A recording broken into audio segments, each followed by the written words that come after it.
Congratulation স্পেনকে, কারণ তারা এই শিরোপাটা ডিজার্ভ করে। পুরো টুর্নামেন্ট তারা যেভাবে ফুটবল খেলেছে, সেমিফাইনালে ফ্রান্সকে যখন হারালো 2-0 গোলে, তখন মনে হয়েছিল এই ফ্রান্স আসলেই কি পাত্তা পেল না, নাকি খেলাটা একপেশে হলো। মানে সবাই আসলে পাজেল হয়ে গিয়েছিল যে স্পেন কি ধরনের ফুটবলটা খেললো।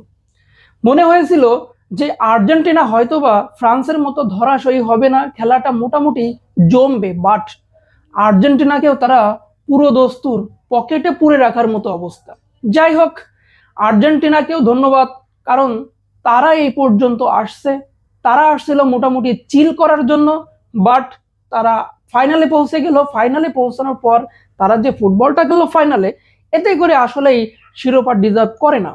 লামিন ইয়ামালকে বিশেষ করে ধন্যবাদ, কারণ লামিন ইয়ামাল এই বয়সে একটা ওয়ার্ল্ড কাপ পেয়ে গেল। কিলিয়ান এমবাপেও অল্প বয়সে একটা ওয়ার্ল্ড কাপ পেয়ে গিয়েছিল। এখন এখানে দুইটা বিষয়ে বলার আছে। Number 1, golden ball, player of the tournament. আপনাদের কি মনে হয় সব সময় মেসিকে ফিফা বয় ফিফা বয় ফিফা বয় বলে খেপানো হয়, তাকে রিড করা হয়? আসলে মেসি কি আসলেই ফিফা বয়? কারণ যদি ফিফা বয় হতো, তাহলে গোল্ডেন বলটা কেন মেসি পাবে না? 8 গোল 4 অ্যাসিস্ট নিয়ে দলকে ফাইনালে তুললো, অথচ তিনি গোল্ডেন বল পেল না। বাট 18 সালে মনে আছে লুকা মদ্রিচ, তিনি ফাইনালে দলকে তোলার কারণেই কিন্তু গোল্ডেন বল পেয়েছিল। ইভেন লিওনেল মেসিও 2014 সালে দলকে ফাইনালে তোলার কারণেই গোল্ডেন বল জিতেছিল। বাট আজকে কি হলো?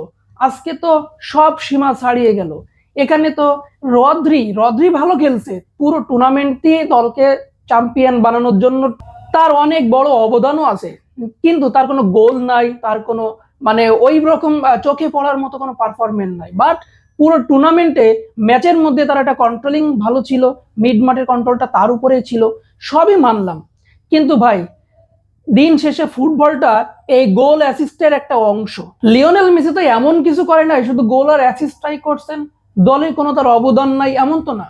দলকে বারবার খাদের কিনারা থেকে তুলে নিয়ে এসে ফাইনালে তুলছে। যাক, এই জায়গাটায় আপনাদের কাছে প্রশ্ন থাকলো যে মেসি কি এই পুরস্কারটা ডিজার্ভ করতো কি না। নাম্বার 2, এনজো ফার্নান্দেজের যে 2টা হলুদ কার্ড খাওয়ার কারণে লাল কার্ড খেলো, এই জায়গাটাই প্রথম যে হলুদ কার্ডটা খেয়েছে, রেফারি তার যে ফাউল করা হয়েছিল তাকে ফাউল না দেওয়ার কারণে সে রেফারিকে জাস্ট এরকম করছে যে কি করে, তার কারণে তাকে হলুদ কার্ড দিছে। দ্বিতীয় হলুদ কার্ড নিয়ে কোনো কমপ্লেন নাই, কোনো কথা নাই। ইভেন ম্যাচের মধ্যে যা যা ঘটছে এটা নিয়ে কোনো কমপ্লেন করব না, কারণ আমরা আর্জেন্টাইন সাপোর্টার, আমরা কমপ্লেন করব না। কিন্তু ওই প্রথম হলুদ কার্ডটা, এইটা আসলে ফেয়ার ছিল না, এটা ফেয়ার হতে পারে না। লিওনেল মেসির জন্য খারাপ লাগলেও লিওনেল মেসিকে অসংখ্য ধন্যবাদ। তার যে ফুটবলীয় ক্যারিয়ার, এইটা আর কোনো ফুটবলার এই রকম স্টেজে উঠতে পারবে বলে মনে হয় না। ভালো থাকবেন লিজেন্ড, আপনারাও ভালো থাকবেন। দেখা হবে পরবর্তী ভিডিওতে বিস্তারিতভাবে।